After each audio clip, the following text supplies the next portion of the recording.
Yanma reaksiyasının qrafikinə əsasən üzvü maddənin formulunu müəyyən edin. Üzvü maddələrin yanmasından karbon qazı və su həmişə alınır. Deməli, qrafikə fikir versək, 1 mol X üzvü maddəsi reaksiya daxil olub, 0-a qədər düşüb, yəni tam şəkildə daxil olub və 3 mol oksigen. Deməli, 1 mol X üzvü maddəsi ilə 3 mol oksigen reaksiya daxil olub və nəticədə 2 mol karbon qazı və 3 mol su əmələ gəlib. Üzvü maddəmizin karbon, hidrogen yoxsa karbon, hidrogen, oksigendən ibarət olduğunu bilmirik. Hər üçündən ibarət olduğunu düşünək. Karbon, hidrogen, oksigen. Və 3 mol oksigenlə reaksiya daxil olur. Nəticədə 2 mol karbon qazı və 3 mol su əmələ gəlib.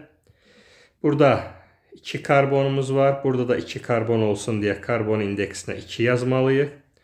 Burada 6 hidrogen var. Burada da 6 hidrogen olması üçün indeksə 6 yazmalıyıq. Üzvü maddəmizin əmsalı 1-dir.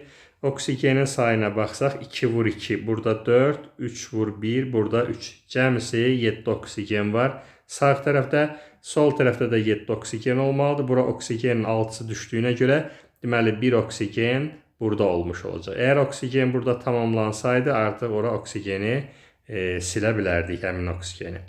Deməli, maddəmiz C2H6O olmuş olacaq və yaxud da C2H5OH yaza bilərik D bəndi.